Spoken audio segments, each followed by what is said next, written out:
देखो हम क्या पढ़ रहे थे, कुछ नहीं, राज्यों का पुनर्गठन पढ़ रहे हैं हम, रीऑर्गेनाइजेशन ऑफ स्टेट। इसमें क्या पढ़ा था कि हम आजाद हुए, कब हुए आजाद? 1947, 15 अगस्त 1947 को देश आजाद हुआ। अब देश की आजादी के साथ साथ क्या हुआ? देश का विभाजन भी हुआ। क्या हुआ? देश का विभाजन भी हुआ। तो क्या हुआ? पाकिस्तान बन गया और एक इंडिया बन गया।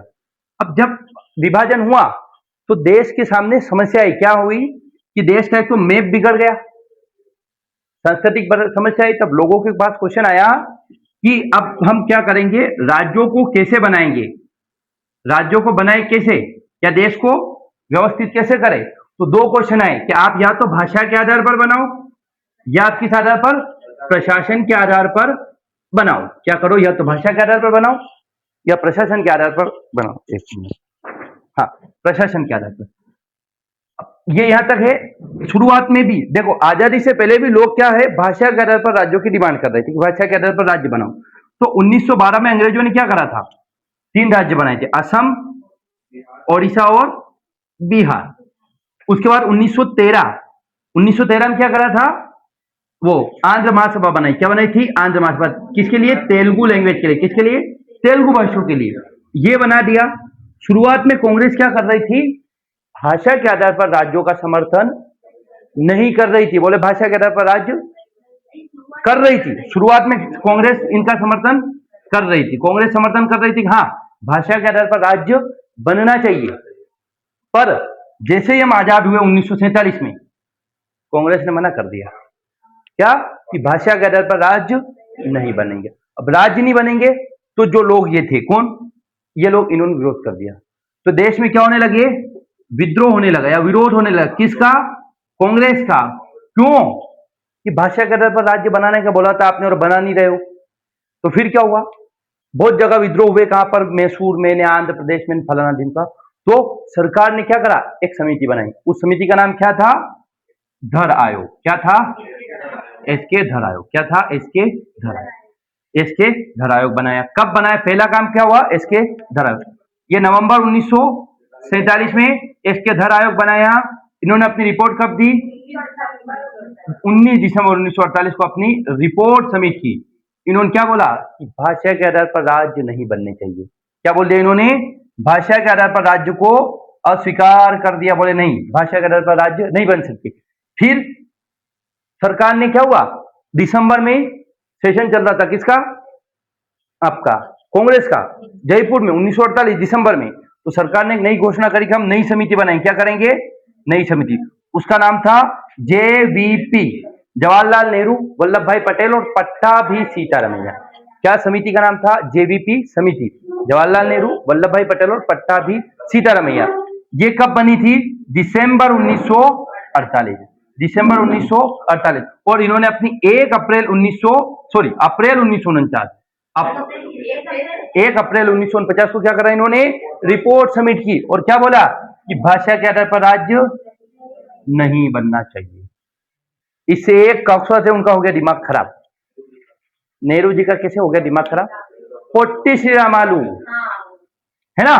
तो एक व्यक्ति कौन थे आंध्र प्रदेश में? श्रीरामालू। श्रीरामालू कौन थे? ये गांधीवादी कांग्रेसी नेता थे। ये क्या थे? इन्होंने करा आमरण अनशन। किसके खिलाफ? कांग्रेस के खिलाफ या सरकार के खिलाफ। क्या बोला यार, ये सब मना बोल रहे भाषा के आधार पर राज्य बनाने की। और इस बीच में संविधान बन रहा है, संविधान सभा में क्वेश्चन चल रहा है कि देश की राजभाषा क्या होगी, राष्ट्रभाषा क्या होगी। और देश का विभाजन हुआ है, रियासतों का एकीकरण हो रहा है और साथ साथ ये चीजें भी हो रही है। तो श्री रामालू ने क्या करा? आमरण अनशन। अनशन कब करा? 58 दिन का। और ये चले गए टाटा बाय बाय, मर गए। कौकसा मर गए श्री रामालू। जैसे ये मरे, कब मरे थे ये? 1952, 1952 में मरे। 15 दिसंबर 1952 में ये मर गए। अब जैसे ही ये मरे, लोगों में विद्रोह और बढ़ गया और लोगों में विद्रोह इतना हुआ कि तोड़ फोड़ सब करने लगे। तो फिर सरकार को झुकना पड़ा और सरकार ने क्या करा कि हाँ, हम भाषा के आधार पर राज्य बनाएंगे, भाषा के आधार पर राज्य बनाएंगे। और पहला राज्य भाषा के आधार पर कौन सी घोषणा हुई? आंध्र प्रदेश की भाषा के आधार पर पहला राज्य बनेगा आंध्र प्रदेश। और ये आंध्र प्रदेश 1952 में शुरुआत हुई थी ना, हाँ 52 में डिक्लेयर करा था और 1953 अक्टूबर 1953 में ये भाषा के आधार पर बनने वाला पहला राज्य बना। ठीक, अब जैसे आंध्र प्रदेश को भाषा के आधार पर पहला राज्य बनाया, दूसरी जगह भी मांग उठने लगी। क्या मांग उठने लगी? हमें भी भाषा के आधार पर राज्य बनाना। तो सरकार हो गई परेशान। तो सरकार ने क्या करा? एक और आयोग बनाया, उसका नाम था, तीसरा आयोग का नाम क्या था? फजल अली आयोग या फजल अली या राज्य पुनर्गठन आयोग। राज्य पुनर्गठन आयोग, राज्य पुनर्गठन आयोग, राज्य पुनर्गठन आयोग। अभी तक पढ़ाई समझ आया कि क्या क्या हुआ? अब हम देखेंगे राज्य पुनर्गठन आयोग के बारे में। ठीक, तो राज्य सबसे पहला क्या हुआ हमारे इतिहास में? एसके धर आयोग बना। क्या हुआ? एसके धर आयोग बना। एसके धर आयोग के बाद क्या हुआ? इसने भाषा के आधार पर राज्यों की मांग को खारिज कर दिया। फिर बना जेवीपी समिति, जेवीपी जवाहरलाल नेहरू, वल्लभ भाई पटेल और पट्टा भी इसी तरह में। इन्होंने क्या बोला कि नहीं, भाषा के आधार पर राज्य मत बनाओ। तो फिर लोगों ने क्या कर दिया? विद्रोह कर दिया। तो सरकार को झुकना पड़ा। और अच्छा, सरकार जब झुकी ना, तो उन्होंने क्या बोला नेहरू जी ने कि देखो, भाषा के आधार पर राज्य बनाना अच्छी बात नहीं है। क्यों? क्योंकि देश अभी अभी धर्म के नाम पर बटा है, और अगर धर्म के नाम पर बट गया, भाषा के आधार पर बट गया, क्षेत्र के आधार पर, जाति के आधार पर बटेगा, तो देश देश ही नहीं रहेगा। ये बोला इन्होंने। अब आगे जाकर पर अगर लोग सारे समर्थन करेंगे, जनता चाहेगी, तो हम हो सकता है कि भाषा के आधार पर राज्य बना दे। और इसी के तहत आंध्र प्रदेश को पहला राज्य बनाया। और जब बहुत सारे लोगों की डिमांड होने लगी, तो इन्होंने क्या करा? एक समिति बना दी, उसका नाम था राज्य पुनर्गठन आयोग या फजल अली आयोग। राज्य पुनर्गठन आयोग या फजल अली आयोग। और यहां से 25,000 बार क्वेश्चन आए हुए, जो अभी पढ़ा रहे ये बोले है ना, राज्यों का पुनर्गठन, राज्यों का पुनर्गठन। उसमें हम पहला क्या है? फजल अली या राज्य पुनर्गठन आयोग। फजल अली आयोग या राज्य पुनर्गठन आयोग बना। कब बना था ये? 1953 में बना। 56 में अपनी रिपोर्ट दी ना। कब बना ये? इसकी घोषणा कब हुई? 22 दिसंबर 1953। इस दिन इसकी बनाने की घोषणा हुई। किसने करी होगी घोषणा? आप जानते हैं, नेहरू जी ने, है ना। देश के प्रधानमंत्री वही थे उस समय, अंतरिम सरकार के। नहीं, अंतरिम नहीं, सरकार बन गई थी ना 1952 में, तो पहले लोकसभा चुनाव हो गए थे। हाँ, और इन्होंने अपनी रिपोर्ट कब सबमिट की? अक्टूबर 1955, है ना। और इसमें कितने सदस्य थे? एक तो 2 सदस्य, एच.एन. हृदयनाथ कुंजरू और के.एम. पणनीकर। और अध्यक्ष कौन थे? अध्यक्ष कौन थे? फजल अली। अब एक क्वेश्चन आया था, पता मैं बताऊंगा आपको। क्वेश्चन आया था, राज्य पुनर्गठन आयोग के अध्यक्ष थे, ऑप्शन था फजल अली, आसफ अली, हृदयनाथ कुंजरू और के.एम. पणनीकर। धुआं निकल गया लोगों को जिसने पीछे अली देखा हो। आसफ अली और फजल अली सेम लग रहा है ना। तो ऐसे क्वेश्चन आते, तो आपको एग्जैक्ट याद है फजल अली, है ना। हाँ, तो नहीं था, बच्चों ने फिर भी गलत करा, है ना। इस सेट की एग्जाम में था पश्चिम बंगाल सेट में। तो इसमें सदस्य कितने थे? हृदयनाथ कुंजरू और के.एम. पणनीकर, और फजल अली इसके अध्यक्ष थे। अब इन्होंने अपनी रिपोर्ट कब सबमिट की? अक्टूबर 1955। और ये रिपोर्ट लागू कब हुई? 1956। और इन्होंने क्या बोला? अब इस रिपोर्ट में क्या बोला हम वो बताएंगे आपको, है ना। इस रिपोर्ट में क्या बोला ये बताएंगे। अच्छा, इस बीच में हमने एक और बताई थी कि अगर नेहरू जी को आधुनिक भारत का निर्माता कहा जाता है, तो उसको नक्शाकार किसे कहा जाएगा? पोटी श्रीरामालू को, है ना। ये बताया था आपको। अब लिखेंगे फजल अली आयोग की प्रमुख सिफारिशें। Very very most important. इन्होंने क्या क्या सिफारिश दी? फजल अली आयोग की प्रमुख सिफारिशें। फजल अली आयोग की प्रमुख सिफारिश, है ना। क्या हुआ था? रिपोर्ट को लागू किया। मेजर रिकमेंडेशन, प्रमुख सिफारिश क्या थी? सिफारिश जानते हैं आप? सिफारिश लगाते ना, सिफारिश लगाते मतलब जुगाड़ लगाना। अरे हाँ, सिफारिश जैसे इनके यहाँ कोई काम है, तो मैंने इनकी चेतन की सिफारिश नहीं लगाई थी इनको कि बोले यार उनका काम दिलाना कुछ यार, जैसे आप मान के चलो किसी को नौकरी चाहिए तो मैं बोल दूंगा उनको नौकरी लगा देना, सिफारिश लगा देना। एक सिफारिश तो रिकमेंड करना, आप सिफारिश लगाते हो ना कि मेरे उस कोचिंग चले जाना है, तो आप सिफारिश ही दे रहे हैं। वो अब सिफारिश क्या होता है, ये होता है कि किसी बात को बताना। क्या क्या सिफारिश दी, लिखें पहला, केवल इन्होंने क्या बोला, केवल भाषा और संस्कृति के आधार पर राज्यों का पुनर्गठन नहीं किया जाना चाहिए, कि आप राज्यों का पुनर्गठन करो पर भाषा के आधार पर मत करो। केवल भाषा और संस्कृति के आधार पर, केवल भाषा और, पेज नंबर 60 पे होगा ये, संस्कृति के आधार पर राज्यों का पुनर्गठन नहीं किया जाना चाहिए।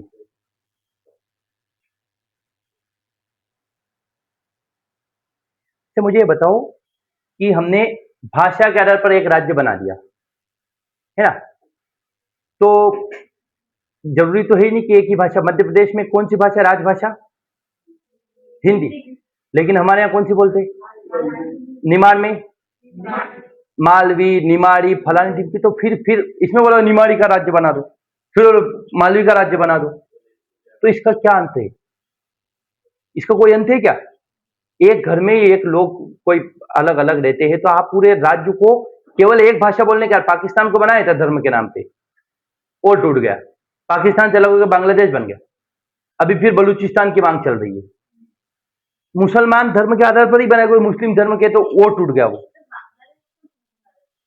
बांग्लादेश मुस्लिम धर्म की, बांग्लादेश भाषा के आधार पर बना, बांग्ला भाषा, और वहां है तो मुसलमान ही ना, है ना, ठीक। तो देखो, अब अगर भारत को आपने भाषाओं में बांटा तो बार बार भाषाएं, अलग अलग भाषाएं उठती रहेगी, नई नई बोलियां आएंगी, तो बोलियों के आधार पर ही बटेगा। तो देखो, भाषा के आधार पर पूर्ण रूप से राज्य बनाना तार्किक नहीं है, तो लिखेंगे पूर्ण भाषा के आधार पर राज्यों का पुनर्गठन व्यावहारिक दृष्टिकोण से तार्किक नहीं है ना। व्यवहार में जरूरी थोड़ी कि आप सब लोग एक ही भाषा बोलेंगे, अलग अलग लिखेंगे आप। पूर्ण रूप से भाषाई आधार पर, पूर्ण रूप से भाषाई आधार पर राज्यों का पुनर्गठन व्यावहारिक दृष्टिकोण से तार्किक नहीं है ना। क्या है, वास्तविक अगर हम देखें तो ये तार्किक नहीं लगता, बोले यार कैसे हो गए ना, तो तार्किक नहीं है, तार्किक नहीं है। पूर्ण रूप, तार्किक मतलब रेशनल। आपने बोल दी कोई बात के, बोले सर मैं फंके लटक जाऊं, तो फोकट बात बोली ना, तार्किक बात है क्या है? आपने बोला मैं पानी पी के आ जाऊं, ये तार्किक बात है। अतार्किक का मतलब कुछ भी बातें बोल देना, तो सुनना नहीं बातें, अतार्किक। अब अगला लिखिए, अगर आपने केवल भाषा के आधार पर बना दिया राज्य, तो क्या उस राज्य में सारे लोग एक ही भाषा बोलेंगे? नहीं बोलेंगे, अलग अलग बोलियां रहती है। भाषा और बोली में क्या अंतर है? बोली अलग अलग होती है, भाषा एक होती है। हाँ, कितनी फोकट बात बोल रहे, अंग्रेजी भाषा है, हिंदी भाषा है, संस्कृत भाषा है कुल मिला के जिसका ग्रामर हो, जिसकी किताबें चलती हो, भाषा, और जो आम बोलचाल में बोली जाती है बोली, खत्म पिक्चर। मालवी बोली है, हिंदी भाषा है, और भाषा पूरे बहुत बड़े क्षेत्र में बोली जाती है, बोली थोड़ी जगह में बोली जाती है ना। हाँ, लिखेंगे आप। तो अगर आप राज्य के भाषा के आधार पर थोड़ा सा राज्य बना दिया, तो फिर वहां पे सारे लोग क्या एक भाषा बोलते हैं क्या? नहीं बोलते। लिखेंगे एक भाषा के आधार पर राज्यों का पुनर्गठन व्यावहारिक रूप से दृष्टि तार्किक नहीं है, क्योंकि कोई भी ऐसा राज्य नहीं है, क्योंकि कोई भी ऐसा राज्य नहीं केवल एक जहां केवल एक भाषा बोली जा रही हो, क्योंकि कोई भी एक ऐसा राज्य नहीं है जहां केवल एक भाषा बोली जाती हो, क्योंकि कोई भी ऐसा राज्य नहीं है जहां केवल एक भाषा बोली जाती हो, क्योंकि एक भी ऐसा राज्य नहीं है जहां केवल एक भाषा बोली जाती हो।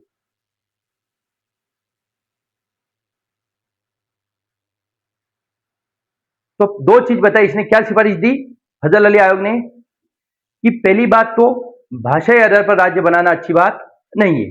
दूसरी बात, केवल भाषा और संस्कृति के आधार पर आप राज्य नहीं बनाओ। हाँ, अगर आप बना रहे हो भाषा के आधार पर तो व्यावहारिक नहीं है, वो बना लोगे पर व्यावहारिक नहीं। अगर आपने बना लिया, दूसरी बोली वाले ने फिर मांग कर दी, तो जैसे उत्तर प्रदेश, मध्य प्रदेश और इधर क्या बोला जाता है? हिंदी, पर यहाँ हरित प्रदेश की मांग उठ गई, भील प्रदेश की मांग उठ गई, तो इसका कोई अंत नहीं।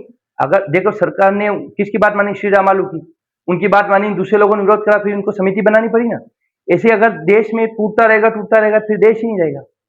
इसलिए दो बात बताई इन्होंने, तीसरी बात लिखी, अगर आप राज्यों के पुनर्गठन करते समय अगर आप नए राज्य बना रहे तो क्या क्या ध्यान रखना चाहिए? राज्यों के पुनर्गठन करते समय, राज्यों के पुनर्गठन करते समय राष्ट्रीय सुरक्षा, तो ये बरेला है,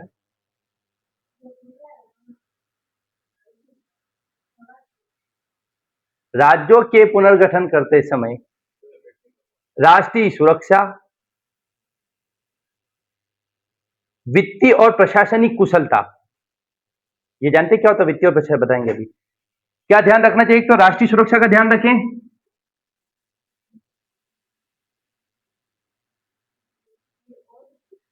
प्रशासनिक व्यवस्था,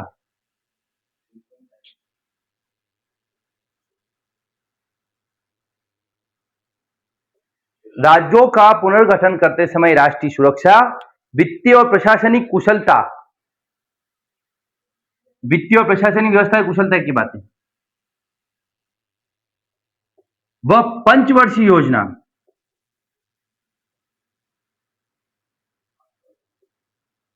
वह पंचवर्षीय योजना की सफलता को ध्यान में रखना चाहिए। पंचवर्षीय योजना की सफलता, योजना की सफलता को ध्यान देना चाहिए। देखें, हमारे भारत में क्या होता है सरकार में, कि सरकार 2014 से पहले क्या करती थी? 5 साल की प्लानिंग बनाती थी। पहले तो 1 साल का बजट आता है, फिर 3 साल की शॉर्ट टर्म प्लानिंग और 5 साल की लॉन्ग टर्म प्लानिंग। और मोदी जी तो 2070 की प्लानिंग बना रहे, क्योंकि उनको पता है कि वो मर जाएंगे इतने 2070 बोले, 2070 में भारत को एक आजादी के 100 साल हो जाएंगे। 2070 में 2045, 2047, हाँ 2047, 2047 में भारत को आजादी के 100 साल हो जाएंगे। तो सारा काम 2047 को, क्योंकि उनको पता है 2047 तक ना तो वो रहेंगे ना इनका मंत्रिमंडल रहेंगे, भाड़ में जाओ बोले। आज क्या हो रहा है वो देखो आप। तो सरकारें क्या करती है? आने वाले 5 सालों की प्लानिंग बनाती, लेकिन वर्तमान सरकार आने वाले 50 सालों की प्लानिंग बनाती, क्योंकि 50 साल बाद ये रहेंगे। तो जब दूसरी सरकारें थी तो वो 5-5 साल का प्लान बनाती थी, उसको बोला जाता पंचवर्षीय योजना। जैसे पंचवर्षीय योजना 2015 से 2020 में क्या होगा, कितने पैसे किस सेक्टर को जाएंगे, कौन से लोग क्या काम करेंगे, वो सब प्लान बनता था कि कितने हॉस्पिटल बनाएंगे, कितनी सड़क बनाएंगे, क्या करेंगे, सब पंचवर्षीय योजना में आता था। तो इसका भी ध्यान रखिए। मान के चले किसी राज्य को दे दिए पैसे और उसको तोड़ दिया, तो फिर वहां का पैसा कहां जाएगा? तीसरे लोग खा जाएंगे। इसलिए अगर आप राज्य को बना रहे हैं तो आप ध्यान रखो कि वहां राष्ट्रीय सुरक्षा को खतरा ना हो। और वित्तीय चीजें, ऐसा नहीं हो कि पैसे में मान के मध्य प्रदेश को तोड़कर छत्तीसगढ़ बनाया तो सारी खदानें वहां चली गई, तो आय का सोर्स ही नहीं। मध्य प्रदेश के पास आय का सोर्स क्या है? कुछ भी नहीं। मध्य प्रदेश के पास पैसा कमाने का स्रोत क्या है? कुछ भी नहीं, उज्जैन को छोड़कर और दारू को छोड़कर। उज्जैन महाकाल लोग आते और दारू से टैक्स आता सरकार के पास। राजस्थान में जाओ आप, कितने टूरिस्ट, अपने यहाँ कितने टूरिस्ट आते, फेमस। बाकी यूं तो है बोले हमारे, मेरे यहाँ भी मनुनिया महादेव का मंदिर, वो टूरिस्ट प्लेस नहीं है। महेश्वर बस गिने चुने 4 और बताओ जहाँ करोड़ों लोग आते, 2-4 करोड़ आते क्या? आप लोग ही जाते, हम लोग ही जाते बस, है ना। कल चलेगा बस उज्जैन आते, हाँ उज्जैन आते। उज्जैन और दारू के अलावा सरकार के पास क्या इनकम है? और लाट सावरा जी मध्य प्रदेश में, ये अतार्किक बात बोली इन्होंने। अतार्किक क्या होता है? तार्किक क्या? तार्किक मतलब अभी बात चल रही मध्य प्रदेश की, बोले सावरा जी में मध्य प्रदेश है, यह अतार्किक बात हो गई। अगली बात तार्किक मतलब अतार्किक है। तो जिस प्रकार डिम्पल ने मध्य प्रदेश का हिस्सा सावरा जी को बताया, उसी प्रकार जो लोग भाषा के आधार पर राज्यों को एक पुनर्गठन की मांग कर रहे थे वो बात कर रहे थे, है ना। तार्किक नहीं था वो। तो ये है। तो आप क्या करें, वित्तीय ध्यान रखिए कि पैसा ऐसा नहीं सरकार का मेंटेनेंस भी करे। और प्रशासन, मान के चलो बहुत बड़ा राज्य बना दिया आपने, बहुत बड़ा, इतना क्षेत्रफल के बाद कलेक्टर से काम ही नहीं चल रहा है ना, आयुक्त से कमिश्नर से काम नहीं चल रहा है, तो आप क्या करें? ध्यान रखिए कि वो ज्यादा बड़ा नहीं है राज्य, और अगर ज्यादा बड़ा हो जाएगा तो वहां ध्यान रख पाएंगे क्या? नहीं। फिर कल एग्जाम्पल दिया ना, 2 बच्चे होंगे तो उनको प्राइवेट स्कूल में भेज देंगे, 25 हो गए तो, 5 बच्चे हो गए तो, 25 का नहीं पता होते। एक महिला वीडियो देखा था मैंने, बोले 24 बच्चे मेरे, बोले मेरा मन है वो करूं मैं। न्यूज वाले ने पूछा, बोले मेरे मन पड़े वो करो, आपकी क्या। कल एक पॉडकास्ट देखा मैंने, मतलब हाँ क्या, एक है अभी RS में लगाओ, है ना, पूना सरपंच करके, वो बहुत अच्छे वीडियो बनाते हैं। तो वो इंटरव्यू देखा होगा ना, उन्होंने इंटरव्यू लिया सर ने, है ना। हाँ, तो सर ने पूछा, बोले आप मुझे बताओ भारत की जनसंख्या कितनी है। बोले भारत की जनसंख्या तो सर 140 करोड़ प्लस 5। बोले 105, कि बोले सर वो 105 में सीमा इधर और उसके बच्चे, उसमें थोड़ा कंफ्यूजन है, वो भारत के नहीं। मैंने कहा यार हाँ, सीमा इधर और उसके 4 बच्चे प्लस 5। तो बोले कि अरे यार। तो ऐसे वजह, बोले वो पूछे कि सर एक क्या आपसे क्वेश्चन पूछ, तो बोले हाँ, कि सर इजी पूछना, कि बोले हाँ इजी पूछूंगा। कि बोले नहीं ये थोड़ी, कि बोले जब छत में पंखा चलता है, नहीं नहीं हेलीकॉप्टर में पंखा है तो हेलीकॉप्टर उड़ता है, बोले छत में पंखा लग रहा है, छत क्यों नहीं उड़ रहा। बोले इजी क्वेश्चन है। मतलब अगर आप कौन सा, तो वो नहीं देखा मैंने, तो भूल गया वो मैं।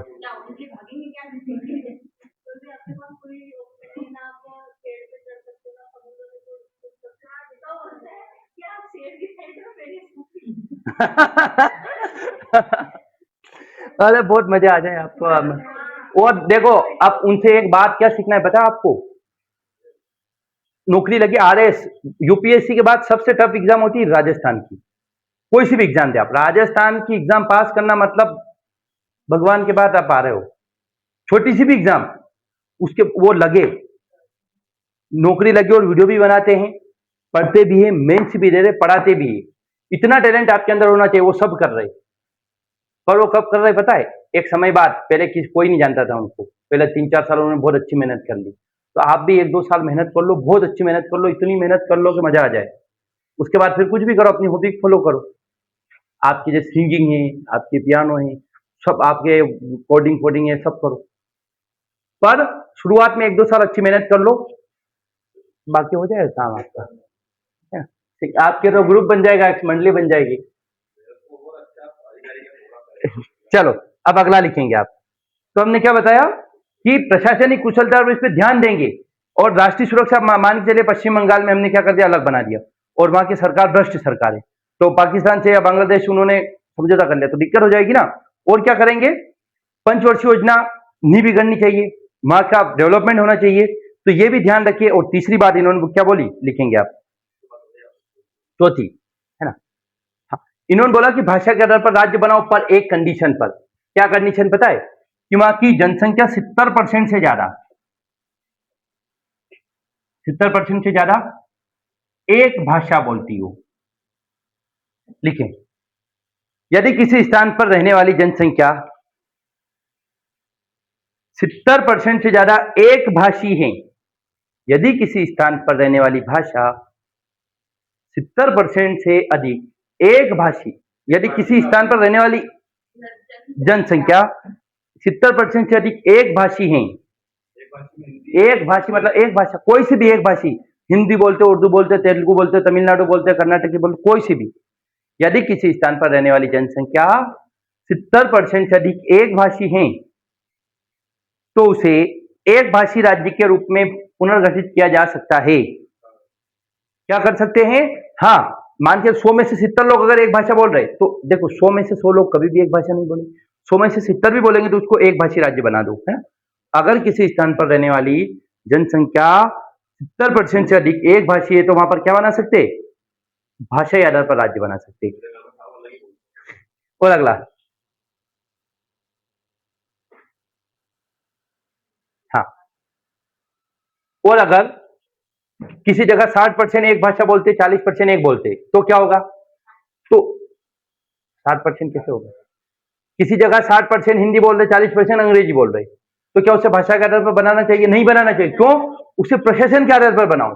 प्रशासन मतलब दोनों को साथ मिलकर लो, कि बोले यार हिंदी भी चलाएंगे ना अंग्रेजी भी चलाएंगे, एडमिनिस्ट्रेटिव दृष्टि से करें। क्यों, क्योंकि अगर हिंदी भाषी राज्य बना देते अंग्रेजी वाले की वैल्यू खत्म, अंग्रेजी वाला बना दे हिंदी वालों की खत्म, तो इसलिए दोनों का सम्मान रखने के लिए प्रशासन के आधार पर बांट दो।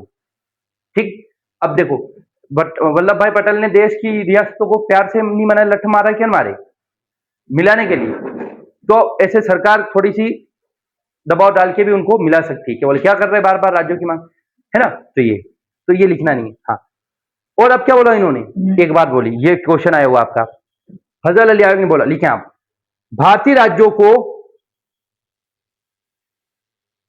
पहले क्या था, हमने आपको एक बात बताई थी क्या, तो 1947 में हमारे पास क्या क्वेश्चन आया था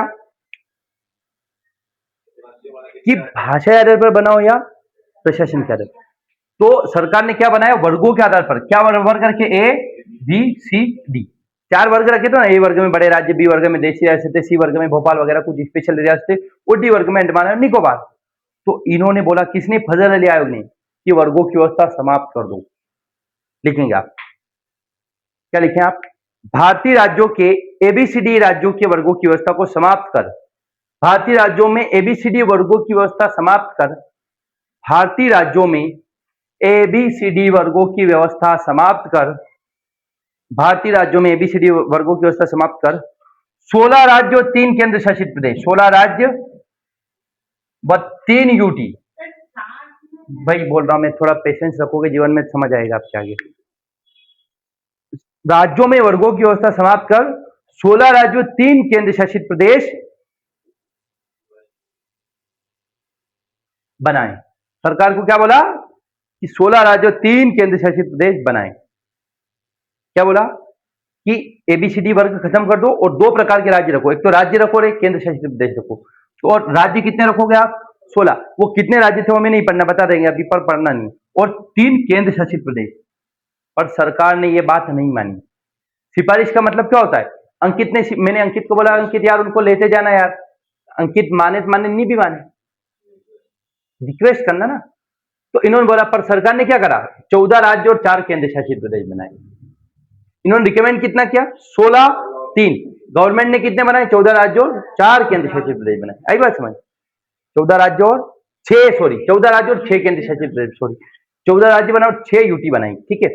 अब क्वेश्चन आएगा, फजल अली, अभी क्वेश्चन आया था 2025 प्री में, राज्य पुनर्गठन आयोग की सिफारिश पर देश में कितने राज्य और केंद्र शासित प्रदेश बने, 14 राज्य और 6 केंद्र शासित प्रदेश, वेरी वेरी मोस्ट आईएमपी है। तो फजल अली आयोग या राज्य पुनर्गठन आयोग की सिफारिश पर 14 राज्य और 6 केंद्र शासित प्रदेश बनाए गए। अब लिखना नहीं, अब लिखेंगे क्या, आप लिखें, हाँ लिखवाए थे तो लिखे। अब लिखिए अगला पॉइंट, केंद्र सरकार ने, केंद्र सरकार कौन, इंडियन गवर्नमेंट, केंद्र सरकार ने आयोग की सिफारिशों में संशोधन कर, संशोधन करा है ना, केंद्र सरकार ने आयोग की सिफारिशों में संशोधन कर स्वीकार कर लिया,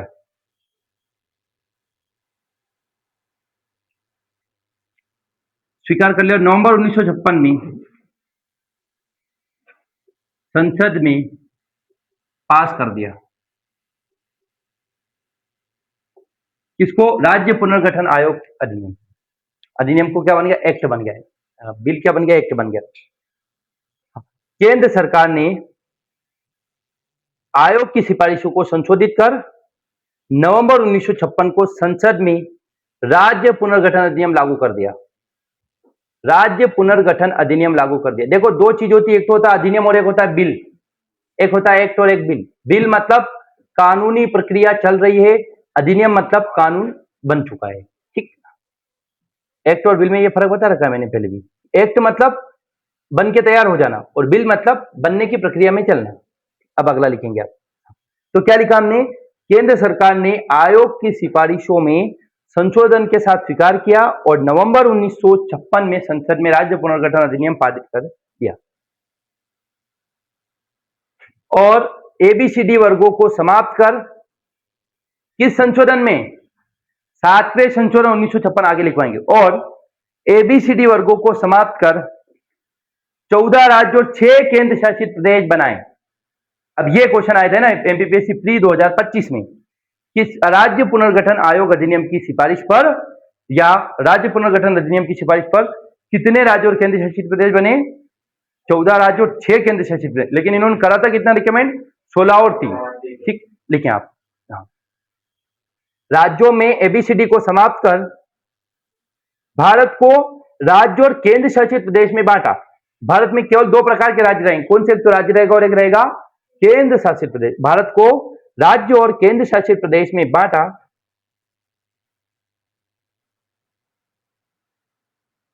जिसके तहत 14 राज्य और 6 केंद्र शासित प्रदेशों का गठन किया गया। अब ये 14 कौन से थे, 6 कौन से, मैं याद नहीं रखना, लिख रखा लेकिन याद नहीं रखी क्योंकि पॉसिबल नहीं है, आता भी नहीं है। केवल इतना सा आएगा कि कितने राज्य को रिकमेंड करा, कितने केंद्र शासित प्रदेश को रिकमेंड करा, इतना सा पढ़ना है, बाकी नहीं पढ़ना है। अब बात आती है, ये आ गया 14 राज्य और 6 केंद्र शासित प्रदेश, लेकिन वर्तमान हमने तो 14 राज्य और 6 पढ़ा, वर्तमान में तो 28 राज्य और 8 केंद्र शासित प्रदेश। ये कैसे बने? तो लिखेंगे आप 1956 के बाद भारतीय क्षेत्र का पुनर्गठन। हमने दो फेज देखे। पहले क्या देखा? आजादी से 1956 तक। आजादी के समय क्या हुआ था? रियासतें बन रही थी, रियासतों का एकीकरण हो रहा था। फिर 1956 के बीच में 1947 से इस बीच में क्या हो रहा था? भाषाई आधार पर मांग हो रही थी। और अब 1956 के बाद क्या हुआ? अभी वर्तमान में 28 राज्य और 8 केंद्र शासित प्रदेश कैसे बने? तो लिखेंगे 1956 के बाद भारतीय राज्यों का पुनर्गठन। After 1956 the reorganisation of state in India. 1956 के बाद भारतीय राज्यों का पुनर्गठन कैसे हुआ? हमने अभी तक जो बताया एक बार बता देता हूं मैं आपको। क्या पढ़ना शुरू किया था हमने? राज्य पुनर्गठन आयोग कब बना? 1953 1953 में बना, जिसके अध्यक्ष थे फजल अली, सदस्य थे के एम पन्नीकर और हृदयनाथ कुंजरू। और इन्होंने क्या बोला कि किसने बनाया था? नेहरू जी ने बनाया था। अपनी रिपोर्ट कब दी? नवंबर 1955, अक्टूबर 1955। और इनकी सिफारिश लागू कब हुई? नवंबर 1956। अब इन्होंने क्या बोला? इनकी कुछ सिफारिशें थी। क्या बोली कि देखो, भाषा आधार पर राज्य बनाना अच्छी बात नहीं, और कोई भी ऐसा राज्य नहीं है जहां पर पूर्ण रूप से एक ही भाषा बोली जाती हो, कोई भी ऐसा राज्य नहीं। दूसरी बात बोली कि अगर आप भाषा आधार पर राज्य बना रहे हो तो आप प्रशासन का, सांस्कृतिक का और राष्ट्रीय एकता और अखंडता का ध्यान रखें। और अगर किसी जगह पर 70% से अधिक एक भाषा बोलते हो तो आप क्या करें? वहां पर एक भाषी राज्य बनाए। और 70% से कम अगर बोलते तो वहां पर प्रशासन के आधार पर बांटे, और बोला कि 16 राज्य और 3 केंद्र शासित प्रदेश बनाओ। लेकिन इनकी सिफारिश को सरकार ने बदलाव के साथ कब माना? नवंबर 1956, और लागू कर दिया संविधान में, संसद में लागू कर दिया। और सरकार ने क्या बनाया? 14 राज्य और 6 केंद्र शासित प्रदेश बनाए। और अब हम देखें 1956 के बाद देश में क्या हुआ। ठीक, थक गए क्या? थोड़ी देर रुको, इसको पानी पिलाओ, ठंडा पानी, ये तो गर्म हो गया होगा। हो गया, आप समय की तो वैल्यू भैया। हाँ, तो 1956 के बाद क्या हुआ? 1956 तक क्या हुआ ये बताया आपको। अब 1956 के बाद लिखेंगे, है ना।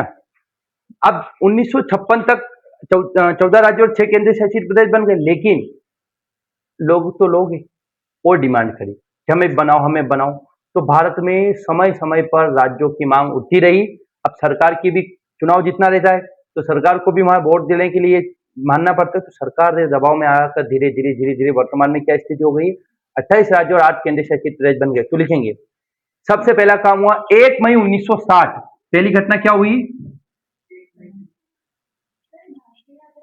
नहीं, अब भाषा आधार पर, ये अब अलग अलग आधार, भाषा आधार पर तो केवल देखो, भाषा के आधार पर पहला राज्य लिख लो, ये भाषा के आधार पर पहला आंध्र प्रदेश, भाषा आधार पर आखिरी राष्ट्र कौन सा है? पंजाब। हाँ, भाषा आधार पर ही तो है, ये तो आंध्र प्रदेश नहीं है क्या? पंजाब नहीं है क्या? यही है बस। तेलुगु, तेलुगु भाषा, पंजाबी, पंजाबी भाषा। तो आंध्र प्रदेश और पंजाब भाषा के आधार पर बनने वाले पहले और आखिरी राज्य। अच्छा, आजादी से पहले ओडिशा, बिहार और असम था। आजादी 1912 में बना था बिहार और ओडिशा, हमने बताया था 1912 में बिहार, ओडिशा और असम को भाषाई आधार पर बनाया। किसने? अंग्रेजों ने बनाया था। फिर आंध्र महासभा बनाई थी। लेकिन आजादी के बाद पहला राज्य बना भाषा के आधार पर आंध्र प्रदेश, और आजादी के बाद आखिरी राज्य, यह आंध्र प्रदेश कब बना? 1900, और ये कब बना? 1966, 1966। अब लिखेंगे, हाँ, ओडिसी भाषा, हाँ वही पहला काम हुआ आपका यहाँ। पहला 1 मई 1960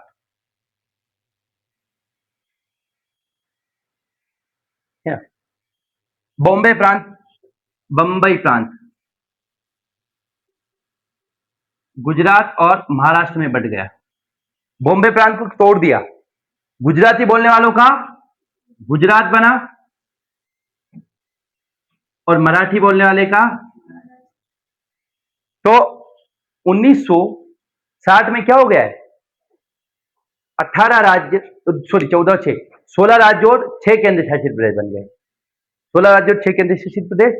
तो बंबई प्रांत, पहले बंबई प्रांत था, महाराष्ट्र और गुजरात था, तो उसको तोड़कर क्या कर दिया हमने, गुजरात और महाराष्ट्र कर दिया। अब लिखेंगे 1960 हो गया। 1962, 1962 नागालैंड बना। क्वेश्चन आ सकता है नागालैंड की स्थापना कब हुई, 1962। क्या हुई, किससे अलग करा इसको, असम से अलग। असम से अलग हो फिर क्या बना, नागालैंड, ठीक। और 1966, 1966 पेप्सू को तोड़ा, है ना, पटियाला ईस्टर्न यूनाइटेड प्रोविंस ऐसा कुछ। पंजाबी बोलने वाले का पंजाब,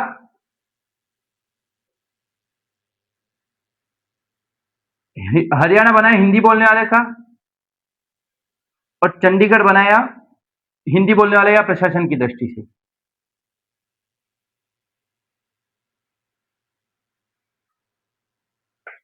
तो 1966 में 3 राज्य बने, 2 राज्य और 1 केंद्र शासित प्रदेश। 2 राज्य पंजाब हरियाणा और एक आपका बना कौन सा, चंडीगढ़, ठीक। 1966 में चंडीगढ़, इन दोनों की राजधानी क्या बनाई, चंडीगढ़ बनाई। हिंदी बोलने वाले का हरियाणा, पंजाबी बोलने वाले का पंजाब, और प्रशासन या हिंदी की दृष्टि से, हिंदी की दृष्टि से, प्रशासन की दृष्टि से बनाया आपका चंडीगढ़, ठीक। चंडीगढ़ एक केंद्र शासित प्रदेश बनाया, ठीक। 1966। अच्छा, हिमाचल प्रदेश पहले राज्य नहीं था, सेमी स्टेट था और केंद्र शासित प्रदेश था। तो 1971, ये कितनी तारीख है, मई 25 जनवरी से हिमाचल प्रदेश पूर्ण राज्य बना। क्या चाहिए, सकेल, हिमाचल प्रदेश पूर्ण राज्य बना। ये अगर आपको याद है तो आपके बहुत काम आएगा, है ना, या बहुत काम आएगा आगे जाकर, ठीक। क्या हुआ, हिमाचल प्रदेश पूर्ण राज्य बना, है ना। और 1972 में 3 राज्य बने, मणिपुर, त्रिपुरा और मेघालय को पूर्ण राज्य का दर्जा दिया।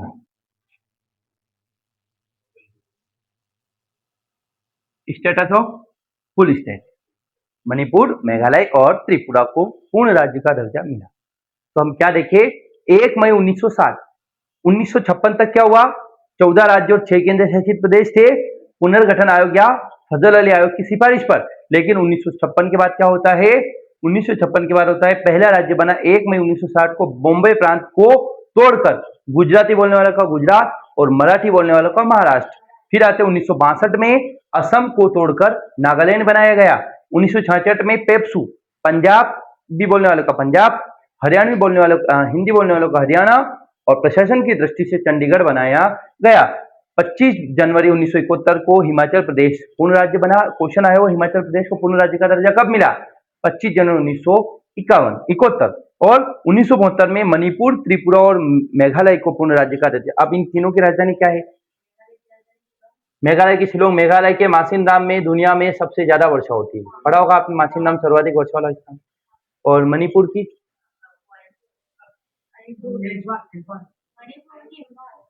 इम्फाल, है ना। और त्रिपुरा की अगरतला, है ना। और त्रिपुरा एक ऐसा राज्य जिनसे तीनों ओर से घिरा हुआ ना, बांग्लादेश से, ठीक। अगला लिखेंगे आप।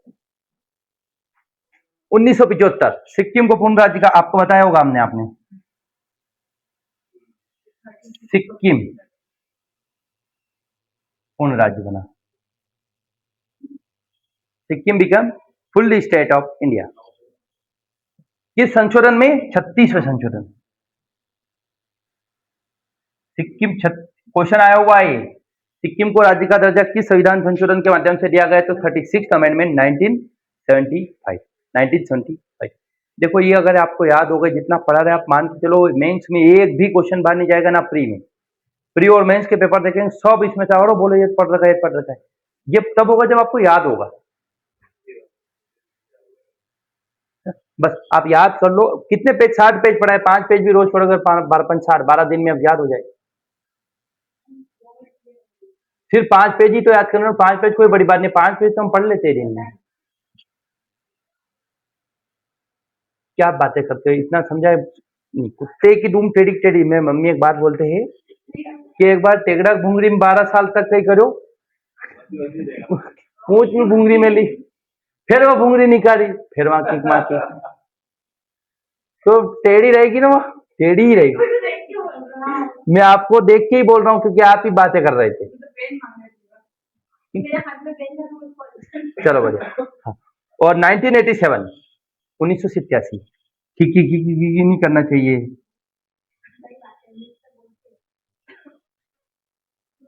क्यों नहीं, मैं तो नहीं बोलता।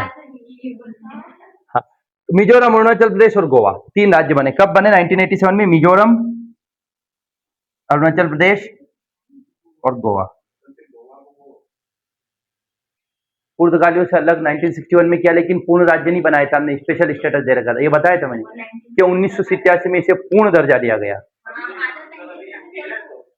स्टेट है। हाँ, 1967 में कि 61 में? 67 में।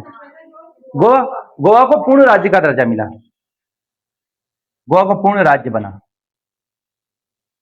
सिक्किम का बताया था आपको, रानी गेदेलियन फलाना यूनी, ये सब पता है ना, 67 है।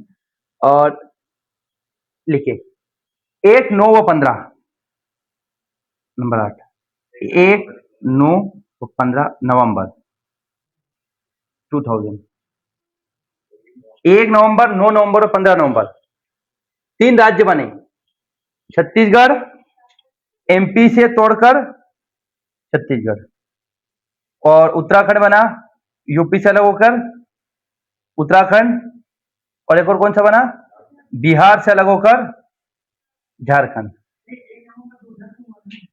1 नवंबर को छत्तीसगढ़ बना, 1 नवंबर को छत्तीसगढ़ बना एमपी से अलग होकर, और 9 नवंबर को आपका झारखंड नहीं उत्तराखंड बना, उत्तराखंड बना उत्तर प्रदेश से अलग होकर, और 15 नवंबर को बना झारखंड मध्य प्रदेश से अलग होकर, ठीक, बिहार से अलग होकर।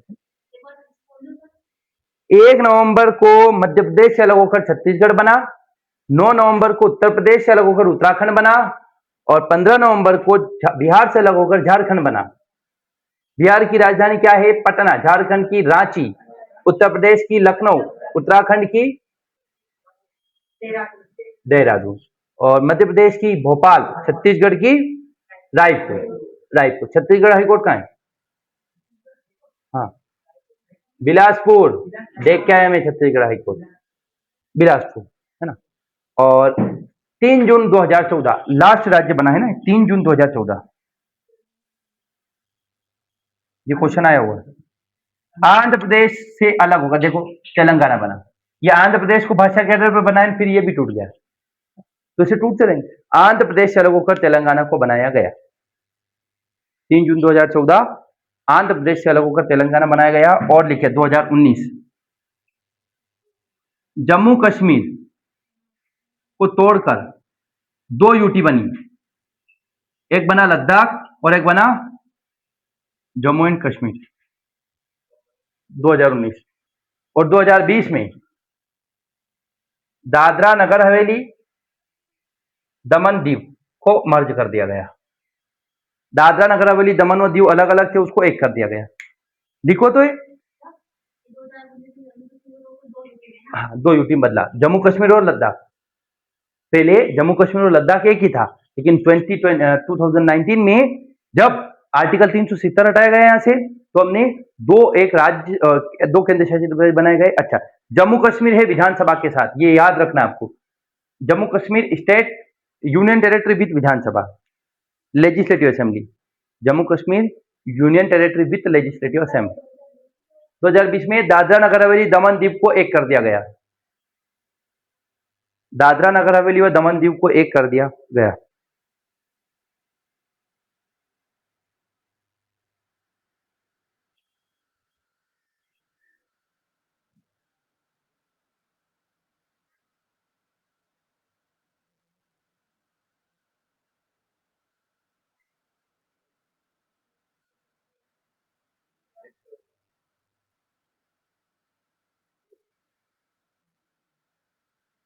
ठीक, तो ये क्या रहा, भारत में राज्य कैसे कैसे बने, वेरी वेरी मोस्ट आईएमपी। तो हम बताएं आपको कि आजाद हुए 1947, उसके बाद रियासतों को भारत में मिलाया, भारत में मिलाया तो बहुत सारी दिक्कतें आई जम्मू कश्मीर में ने, फिर विदेशी उपनिवेशों को भारत में मिलाने में दिक्कत आई, पुर्तगाल वाले को, फ्रांस को, नीदरलैंड को, इंग्लैंड को, सबको मिलाने में दिक्कत आई। फिर जब ये बन गया तो देश के सामने मांग एक भाषा के आधार पर बनाओ, राज्यों के आधार पर, उसको भी सोल्व करा, तो फिर वापस मांग उठने लगी। 1960 में बंबई को तोड़कर गुजराती बोलने वालों को गुजरात बना दिया, मराठी बोलने वालों को महाराष्ट्र बना दिया। 1962 में नागालैंड बना दिया असम से होकर, फिर 66 में बनाया पंजाब, हरियाणा और चंडीगढ़, फिर 1971 में हिमाचल प्रदेश को राज्य बनाया, 1972 में मणिपुर, त्रिपुरा और मिजोरम, मेघालय को राज्य बनाया, और 1975 में सिक्किम को पूर्ण राज्य का दर्जा दिया 36वें संशोधन के माध्यम से। 1987 में मिजोरम, आंध्र प्रदेश, अरुणाचल प्रदेश और गोवा को पूर्ण राज्य का दर्जा दिया गया। और 1 नवंबर, 9 नवंबर और 15 नवंबर, 1 नवंबर को मध्य प्रदेश से अलग होकर छत्तीसगढ़ बना, 9 नवंबर को उत्तर प्रदेश से अलग होकर उत्तराखंड बना, और 15 नवंबर को बिहार से अलग होकर झारखंड बना, और 3 जून 2014 को आंध्र प्रदेश बना। तेलंगाना भाषा के आधार पर नहीं, प्रशासन के आधार पर, भाषा के आधार पर नहीं बना, विशेष याद रखें, तेलंगाना भाषा के आधार पर नहीं बना। और 2019 में जम्मू कश्मीर को तोड़कर एक केंद्र शासित प्रदेश बनाया लद्दाख, और एक और केंद्र शासित प्रदेश बनाया जम्मू कश्मीर विधानसभा के साथ। लद्दाख में विधानसभा नहीं है, जम्मू कश्मीर में विधानसभा है। और 2020 में दादरा नगर हवेली दमन और दीव को एक कर दिया गया। ठीक है, अब हम देखेंगे कि भाषा का क्वेश्चन आ गया, आप बताओ भाषा के आधार पर राज्यों का पुनर्गठन किया जाना चाहिए या नहीं, इसके पक्ष में तर्क दीजिए और विपक्ष में तर्क दीजिए। चलो क्वेश्चन लिखो, 10 नंबर का लिख के रहा। भाषा के आधार पर राज्यों को बनना चाहिए, पक्ष और विपक्ष में तर्क दीजिए।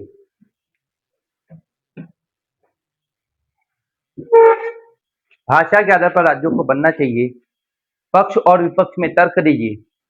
भाषा के आधार पर राज्यों को बनना चाहिए, क्वेश्चन मार्क लगाना, पक्ष और विपक्ष में तर्क दीजिए। क्या लगता है आपको बनना चाहिए? क्यों?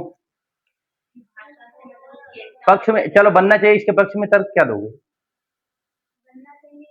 पक्ष और विपक्ष में तर्क देना, बनना चाहिए या नहीं? फिर वही बात, मैंने पूछा पक्ष में भी बताना है, विपक्ष में भी बताना है। बनना है तो क्यों बनना है, नहीं बनना है तो क्यों बनना है, बताएंगे ना अभी आपको।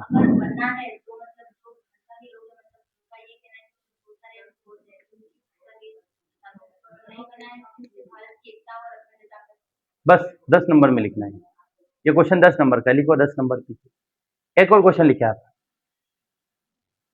आजादी से लेकर वर्तमान तक, आजादी से लेकर वर्तमान तक भारत में राज्यों का गठन कैसे कैसे हुआ? 10 मार्क। आजादी से लेकर वर्तमान तक, आजादी से लेकर वर्तमान तक भारत में राज्यों का गठन कैसे कैसे हुआ?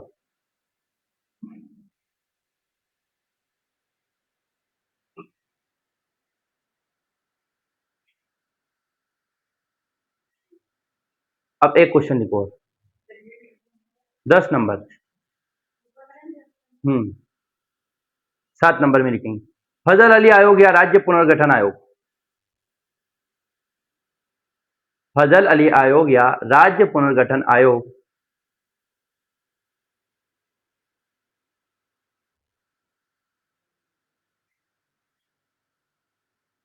7 नंबर,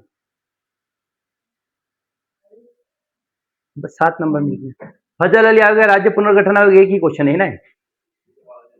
अगला क्वेश्चन, एस के धर आयोग, निम्न पर टिप्पणी कीजिए, ऐसा लिखो, निम्न पर टिप्पणी कीजिए। एस के धर आयोग, जेवीपी समिति, जेवीपी समिति, नंबर 2 जेवीपी समिति, और फजल अली आयोग, ये सब 7-7 नंबर के है। ये सब पे टिप्पणी करना है 7-7 नंबर में। ये टिप्पणी कितने नंबर की है? प्रत्येक क्वेश्चन 7 नंबर का। एक और क्वेश्चन लिखेंगे, ये कल नहीं लिखना है, कल परसों 2-3 दिन में जब भी लिखो आप। एक और लिखे आप। क्या आपको लगता है, क्या आपको भी एमपीपीएससी की तैयारी करना है? क्या आपको लगता है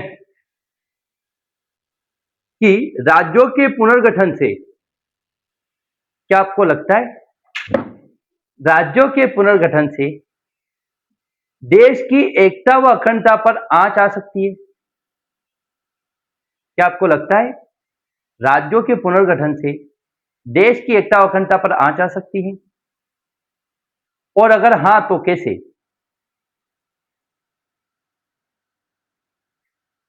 और अगर हां तो कैसे? Explain it. ठीक, क्या आपको लगता है राज्यों के पुनर्गठन से देश की एकता अखंडता पर आंच आएगी? कैसे बताना है? 7 मार्कर। बस ये होमवर्क नहीं है, ये हमने जो पढ़ा है ना उसके क्वेश्चन है। इतने आ सकते हैं, इतने 7। होमवर्क, होमवर्क नहीं, गृह कार्य तो 2 क्वेश्चन लिख के लेना है इसमें से कोई एक 7 नंबर का, एक 10 नंबर का लेना। देखो अब 2 नंबर में कैसे क्वेश्चन आ सकते हैं। फजल अली आयोग, क्या लिखेंगे इसमें? फजल अली आयोग में क्या लिखेंगे? इसके अध्यक्ष फजल अली, सदस्य ये थे। इनकी प्रमुख सिफारिश कि भाषा के आधार पर राज्य नहीं बनने चाहिए, खत्म बात। या स्थापना, और ये 2 पॉइंट लिखना है। 2 नंबर में क्या लिखोगे आप? कुछ नहीं बोला, क्या इन्होंने मेन बनाई थी क्यों, ये तो लिखना पड़ेगा ना कि 70% से अधिक पर आप राज्यों का पुनर्गठन भाषा के आधार पर कर सकते हैं। ये सर देखो, और क्या आ सकता है? जेवीपी समिति में कौन कौन शामिल था, या फजल अली आयोग में कौन शामिल नहीं था, या ये ऐसे क्वेश्चन आ सकते हैं। ये भी आ सकता है कि राज्य पुनर्गठन आयोग किसकी सिफारिश पर बना, या फजल अली आयोग का अन्य नाम क्या है, राज्य पुनर्गठन अधिनियम का अन्य नाम क्या है।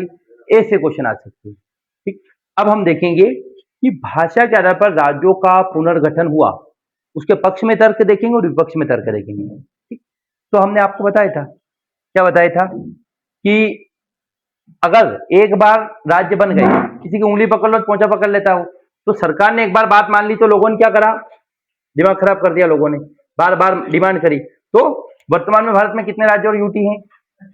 28 राज्य और 8 केंद्र शासित प्रदेश हैं। अब मुझे बताओ 28 राज्यों के नाम क्या है?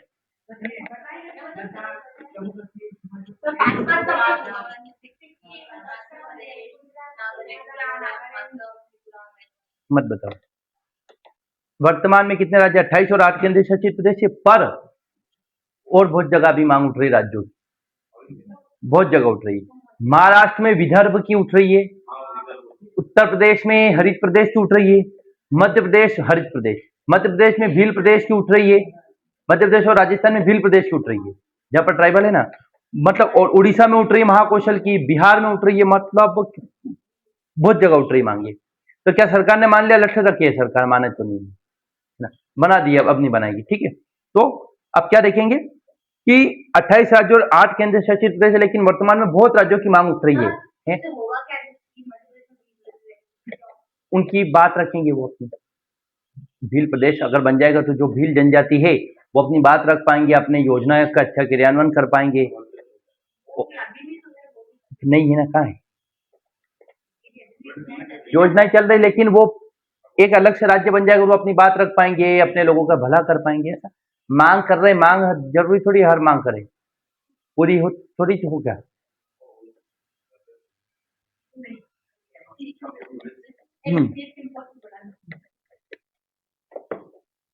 पोस्ट तो बढ़ जाएगी क्या है? चलो, अब हम देखेंगे कि इसके पक्ष में तर्क क्या है।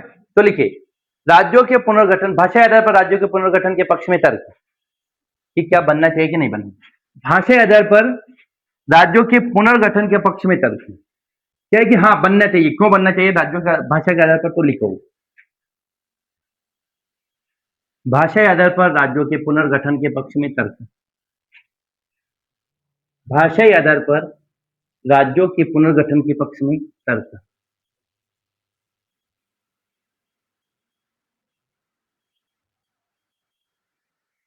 देखो, सुनना है ना, ये पढ़ लेना, चलो मैं लिखवा नहीं पड़ेगा फिर।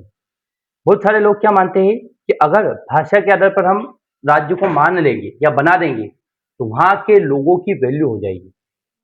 जैसे आज यूपीएससी में रिजल्ट देखते अगर आप, तो क्या आता है, अंग्रेजी का अच्छा आता है, लेकिन आपने कंपलसरी कर दिया कि 100 पोस्ट क्या होगी, केवल हिंदी माध्यम की होगी, तो एटलीस्ट 100 बच्चे तो लगेंगे। सेम ऐसे अगर भाषा के आधार पर राज्य बन गया, भील प्रदेश बन गया, अभी तो क्या है कि पूरे प्रदेश का सोचना पड़ता, फिर वो अपना खुद का सोचेंगे।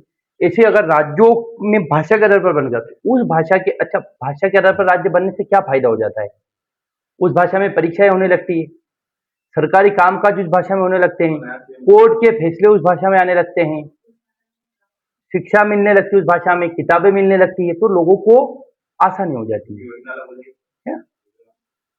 मैं वो एक भील प्रदेश की बात कर रहे हैं आप, हम बोल रहे हैं कि भाषा के आधार पर राज्य बनने से क्या फायदा है? तो लिखेंगे आप, भाषावादी राज्यों के समर्थकों का मानना है, जो भाषावादी राज्य के समर्थक, अच्छा और क्या होगा अगर भाषा के आधार पर बने, तो वहां के राजनीतिक दल अलग रहेंगे, वहां के क्षेत्रीय, अभी क्या होगा, कांग्रेस बीजेपी चलती है वो पूरे देश की, लेकिन भाषा के आधार पर कोई राज्य बना तो वहां के लोगों की बात रखेंगे ना वो भी, कांग्रेस बीजेपी तो पूरे देश का मुद्दा एक रहता है, लेकिन जब भाषा के आधार पर कोई राज्य बना, कोई पार्टी बनी, तो वहां के लोगों की बात सुनी जाएगी। तो लिखेंगे, भाषावादी राज्यों के समर्थकों का मानना है कि यदि भाषा के आधार पर राज्य का गठन किया जाए तो, यदि भाषा के आधार पर राज्यों का गठन किया जाए तो प्रतिनिधि संस्थाएं, मतलब संसद और विधानसभा और विधानमंडल, और ये तो भाषा, भाषावादी राज्यों के समर्थकों का मानना है कि यदि भाषा के आधार पर राज्यों का गठन किया जाए तो प्रतिनिधि, तो प्रतिनिधि संस्थाएं बेहतर तरीके से कार्य करेगी, तो प्रतिनिधि संस्थाएं बेहतर तरीके से कार्य करेगी, जिसमें प्रतिनिधि संस्थाएं, जिसमें विधायिका, कार्यपालिका और राजनीतिक दल,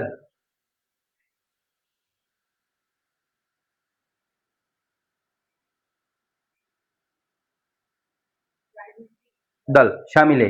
प्रतिनिधि संस्थाएं कौन है, विधायिका है, कार्यपालिका, राजनीतिक दल है। हाँ, अगर ये सब लोग एक भाषा की बात करेंगे, मान के चलिए बोले हमें मालवी को क्या देना है, 8वीं अनुसूची में लाना है, तो अगर ये, तो उस भाषा के लोगों का भला होगा, वो लोग आगे बढ़ पाएंगे, उन लोगों की वैल्यू हो पाएगी। तो अगर इन सबको आप लिखें, आप क्या लिखा हमने कि भाषाविदों का मानना है भाषा आधार पर राज्यों का गठन किया जाए, प्रतिनिधि संस्था बेहतर कार्य करेगी, और प्रतिनिधि संस्था में कौन शामिल है, विधायिका, कार्यपालिका और राजनीतिक दल, है ना। हाँ, एक भाषा के, इसी में लिखना है, वांछित होने पर, वांछित मतलब वंचना, रुकना, मतलब छोड़ दिया, वंचित रहता है ना ऐसा। जैसे मान के चलिए इन 5 को टी शर्ट दे रहे हैं, कौन दिया, तो वो वंचित है, संजना कौन दिया, वांछनीय है ना, ठीक नहीं दिया, क्या इनके ससुराल वाले पहनने नहीं देते ना, टी शर्ट पहन के ना आ सकते।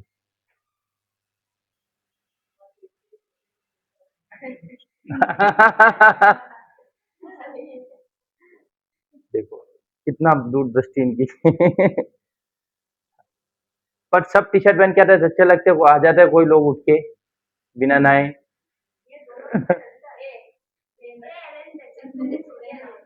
तो आप मत पहन के आओ ना कल, मजाक नहीं कर रहा, एक लास्ट मौका है, बहुत पहन के आते हो आप, मेरे जाना। ये वैसे अच्छा कितना अच्छा है, मेरे पास ऐसा ऑप्शन होता मैं एक ही पहनता, मुझे रोज सोचना पड़ता कौन सा कपड़ा पहनूंगा, एक ही रोज उठ के पहन के आ जाऊं, खत्म बात, एक ही, वो विकल्प ही नहीं। हाँ, मजाक नहीं कर रहा, कोचिंग का टी शर्ट की सही बोल रहे, बच्चे बहुत रिक्वेस्ट करते थे सर से कोचिंग लेके, मुझे कि बोले सर प्लीज करवा दो, हम पैसे दे देंगे, तो भी बच्चों सर ने नहीं कराई, क्योंकि कलर सोचो ने, प्रिंट कराओ ने, ये कराओ ने, सर को लगता है फिर बना रहे बच्चों क्या करना है। चलो बढ़िया, तो क्या लिखा आपने, वंचित कार्य कर पाते हैं होने पर, ये राजनीतिक दल, और ये होने पर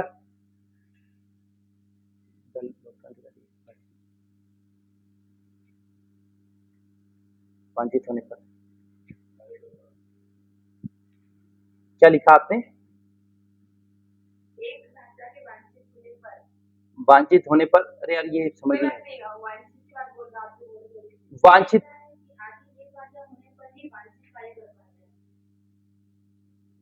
हाँ हाँ, लोक सेवक, ये लिखा ना आपने, थोड़ा सा मैंने गलत लिखा, देखिए लास्ट पॉइंट देखो था, लोकतंत्र की ये अपना क्या लिखा था, प्रतिनिधि संस्था है जिसमें विधायिका, कार्यपालिका और राजनीतिक दल आदि एक भाषी होने पर, आदि एक भाषी होने पर,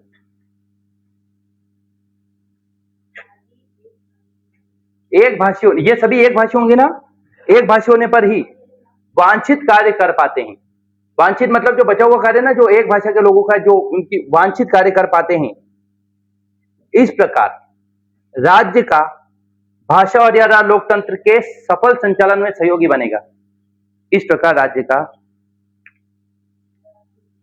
भाषावादी आधार लोकतंत्र के सफल संचालन में सहयोगी बनता है। मतलब कुल मिला,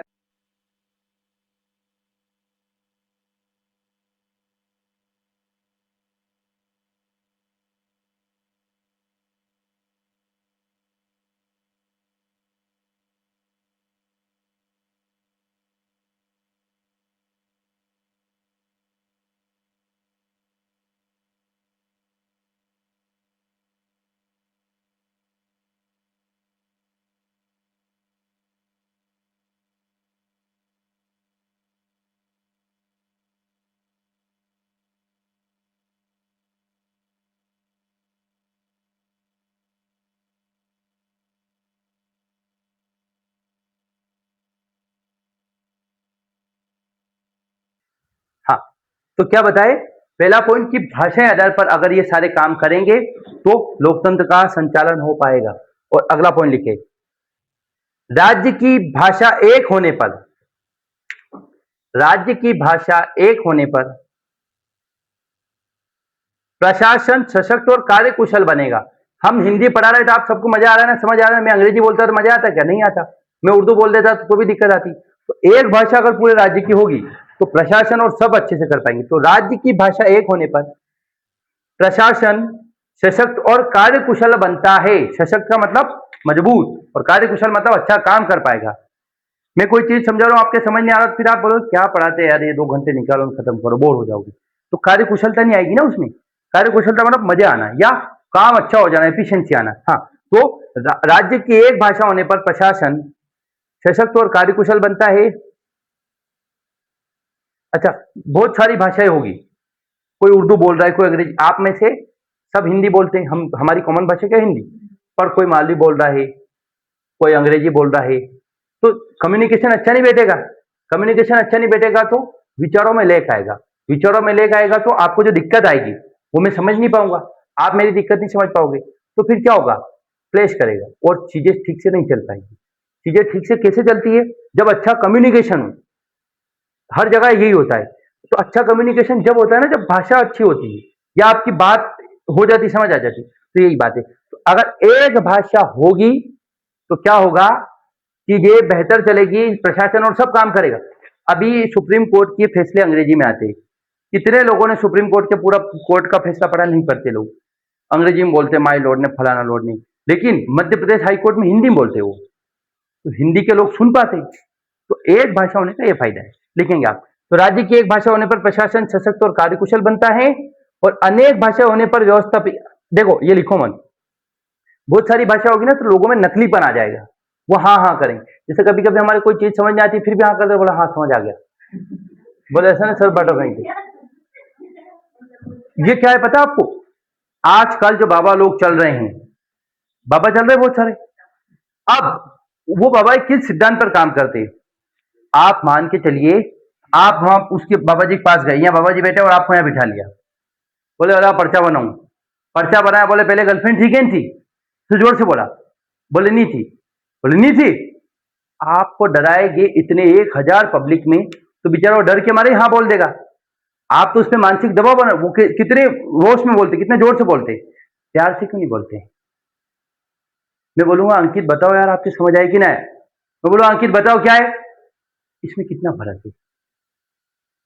ये बाबा लोग बेचारे लोगों, और लोग तो बेवकूफ है, कोई भी मूर्ख बना दो। भारत में एक मेरे दोस्त ने एक स्टेटस लगाया तो मैं बोल नहीं सकता वो, ऐसे लोग हैं भारत में।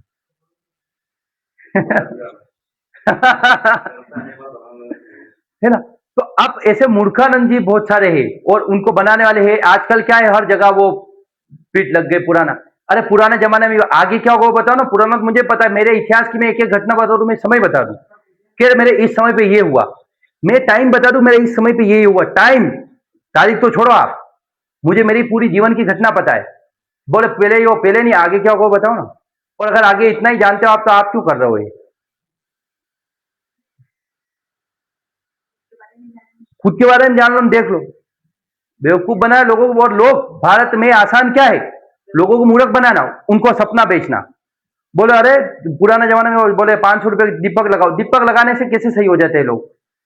दीपक लगाने से कैसे भैरव जी चले जाते? भैरव जी एक दर्शन है, चारवाक दर्शन सुना होगा आपने, चारवाक दर्शन एक होता है। इसमें इन्होंने एक बात बोली, क्या बोली पता है?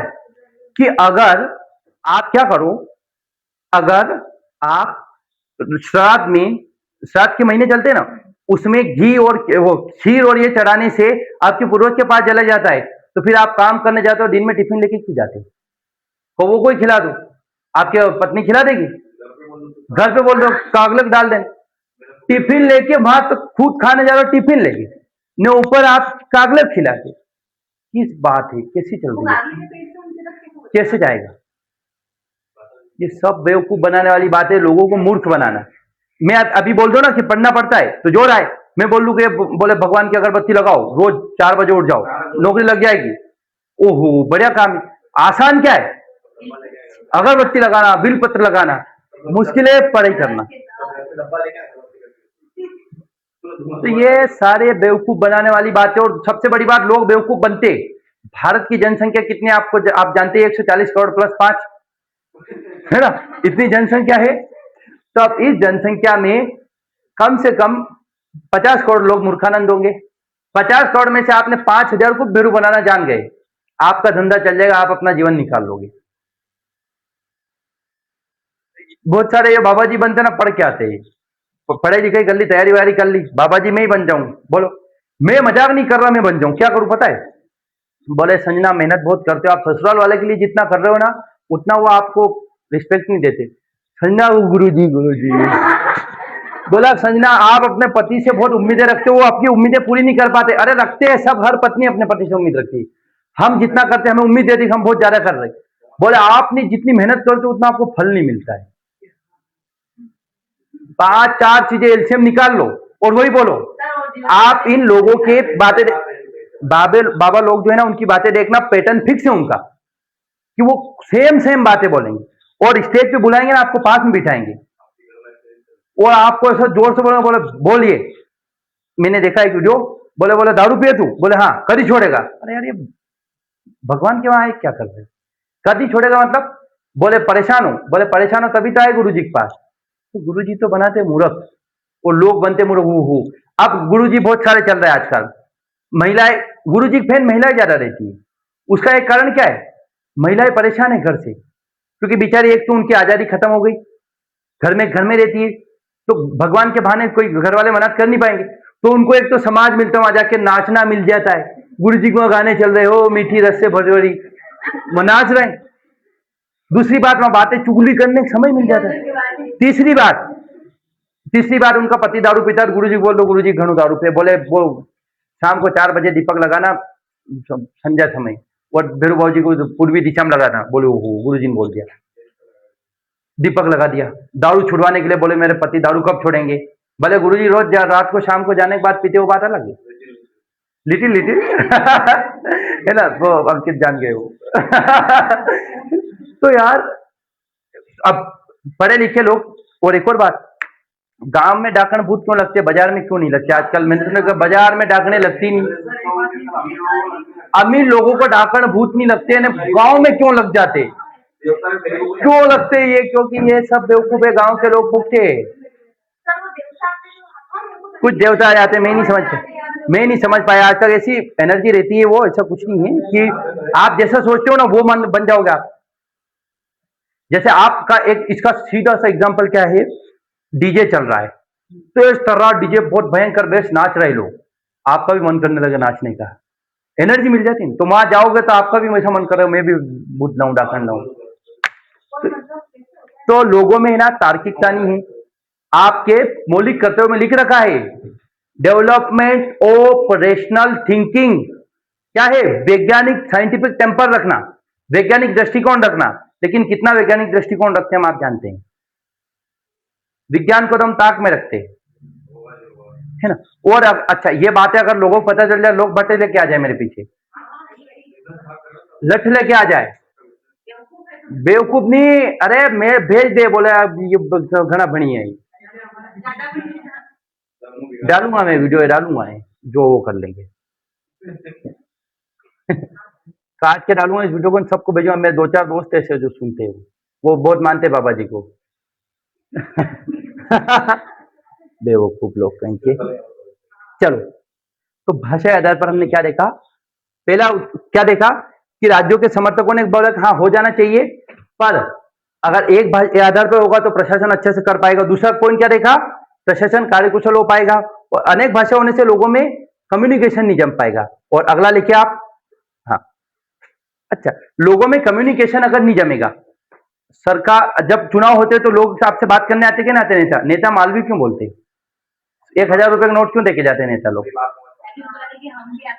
हम भी आपके जैसे। मैं मालविक शब्द क्यों यूज करता हूं? ताकि आपको लगा कि सर भी अमेरिका से ना आए, भारत के ही। तो हाँ, है ना, ये लगता है। सेम ऐसे ही अगर एक भाषा होगी, कलेक्टर साहब ने हिंदी मालवी बोल ली या आपके नेताजी ने मालवी बोल ली, तो लोगों को क्या लगेगा? जुड़ाव होगा, और जुड़ाव होगा तो वोट देंगे। तो अगर एक भाषा होगी तो लोगों में संबंध स्थापित अच्छे हो पाएंगे। तो पहला पॉइंट क्या बोला? एक भाषा से क्या होगा? प्रतिनिधि अच्छा काम कर पाएंगे। दूसरी बात, एक भाषा से जनता और प्रशासन के बीच संबंध बना रहेगा, उससे लोकतंत्र बना रहेगा। सरकार तब तक है ना जब तक आपने समर्थन कर रखा है। कल से आप बोलो मोदी जी उखाड़ के फेंकना, आप तो विरोध करेंगे, तो क्या कर लेगी सरकार? जैसे नेपाल के लोगों ने कर दिया, बांग्लादेश में कर दिया। सेम अगर भारत में भी ऐसे सारे लोग चढ़ जाए, 140 करोड़ पर 5 लोग कर जाए, तो क्या होगा? कुछ नहीं होगा।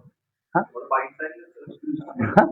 वो उनके पप्पा का समर्थन करेंगे क्या? अगला, भाषावादी राज्य में एक भाषा होने से राज्य को मजबूती। सही बात है, एक भाषा होगी तो राज्य। हम हिंदी बोल रहे थे, हमें मजा आ रहा ना पढ़ने में, या 2 अंग्रेजी माध्यम के तो बेचारे असहज महसूस करते, बोले यार क्या है। तो लिखे, भाषावादी राज्य में एक भाषा होने से राज्य को मजबूती मिलती है तथा सरकार की नीतियां जन समर्थन प्राप्त कर पाती है।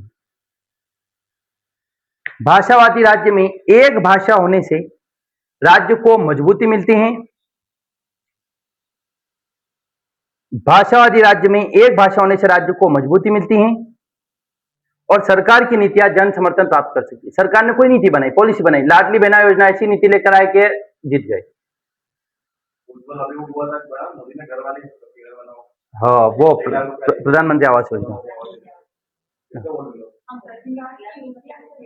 नीतियां को जन समर्थन प्राप्त हो सके। सरकार जो पॉलिसी बना रही है, अगर एक भाषा होगी, मान के चलिए हिंदी भाषा है, बोले हिंदुओं के लिए हम क्या कर रहे हैं, एक लाइब्रेरी बना रहे जिसमें हिंदी साहित्य की सारी किताबें हो। वो लोगों को मजा आ गया, बोले वाह यार। या रामायण करवा दिया आपने, रामायण की कथा करा दी, नाटक करा दिया, ये करा दिया, प्रोग्राम करा दिया, अंकित के काम हो जाए। तो क्या होगा? लोग मजा ऐसे प्रोग्राम में जाते, सुंदरकांड में। बस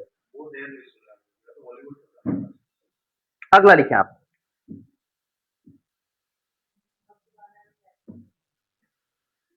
ये सुन लेना है, अगर लिखना नहीं, एक भाषा होगी तो उस राज्य के जो साहित्यकार है, लिटरेचर के जो लोग हैं, उनको प्रोत्साहन मिलेगा, सरकार पुरस्कार देगी। सरकार पुरस्कार देगी तो वो अच्छा लिखेंगे, और समाज आगे कैसे बढ़ता है? R&D से। R&D समझते हैं? Research and development. अगर किसी देश में विकास है और अनुसंधान है, क्या आप नई नई खोज कर रहे हैं? भारत ने क्या खोजा जीरो के अलावा? अमेरिका ने फोन बनाया, एरोप्लेन बनाया, कैमरा बनाया, सब बनाए विदेशों ने। हमने क्या बनाया? लोगों को बेरू। अगर अपने देश में शिक्षा पर कितना का बजट है? 1%, 1% भी नहीं, 1% भी नहीं, और बोल रखा 6% खर्च करेंगे। विदेशों में शिक्षा, प्रोफेसर मतलब भगवान का रूप हो गए। अमेरिका में प्रोफेसर बनना मतलब भगवान, और यहाँ बेचारे घिस रहे प्रोफेसर बनने के लिए, वैकेंसी नहीं आती है। वैल्यू नहीं, वैल्यू नेता लोगों की, पुलिस बन गए उसकी वैल्यू है, टीचर की कोई वैल्यू नहीं है। उसमें एक और दिक्कत है, जो जीवन में कुछ नहीं करते ना वो टीचर बनते भारत में। बीएड कर लिया, टीचिंग की एग्जाम दे लो, बेसिक तैयारी करी नहीं, नौकरी लगी, बीएड कर लिया, टीचर बन जाओ। अब उनका मन तो डिप्टी कलेक्टर बनने में जा रहा है, उनको पेन पकड़ा दी, क्या पढ़ाएंगे वो? ये भी समस्या है भारत में, है ना। तो बहुत सारी चीजें, तो एक भाषा अगर होगी तो वहां के साहित्यकारों को प्रोत्साहन मिलेगा, तो वो अच्छा लिखेंगे, समाज के बारे में बताएंगे, बताएंगे तो समाज की कमियां उजागर होगी, कमियां उजागर होगी, सरकार उसको लिखेगी, सरकार सही करेगी। पत्रकार और साहित्यकार क्या होते हैं? किताबें पढ़ते, किताबों में आपको जानकारी मिलती है ना, यही है, तो फिर सरकार उनको सही करने का प्रयास करती है, अगला लिखे, सुनना है बस। अगर एक भाषा होगी, ये लिख देना आप, तो शिक्षा लिखो मत, सुन लो, समझ जाना। अगर एक भाषा होगी तो वहां की शिक्षा व्यवस्था अच्छी होगी। हिंदी है तो वहां पे सारे टीचर हिंदी में पढ़ाएंगे। पता चला कि बच्चे तो जा रहे हैं अंग्रेजी माध्यम स्कूल में, घर में बोल रहे मालवी, घर में तो मालिक कर नाना क्या जाएगा, वहां अंग्रेजी में बोल रहे वेयर आर यू गोइंग, अब वहां बोल रहे अंग्रेजी, या बोल रहे हिंदी मालवी, तो बेचारा बच्चा अंग्रेजी समझे कैसे? बोले मम्मी तो यो के, मैडम जी यो के, फिर हिंदी माध्यम वाला सर बच्चों प्यारे विद्यार्थियों, और सर तो प्यारे विद्यार्थियों के, बोलो बच्चा करे तो क्या करे? फिर एक ही भाषा, वही तो लफड़े पड़ जाए ना। तो एक भाषा अगर रहेगी तो सब में क्या रहेगी? समता या समानता बनी रहेगी, है ना? तो लिखेंगे आप, लिखेंगे समझ लेंगे। तो अगर एक भाषा होने से राज्य में शिक्षा नीति लागू करने में बड़ी आसानी होगी, और सारे लोग अच्छे से चीजें समझ पाएंगे। बस बाकी यही है, बाकी कल देखेंगे हमें ना। और बस यही समझने लायक यही चीजें थी, है। अब कल देखें इसके विपक्ष में तर्क, बंद कर दो इसको।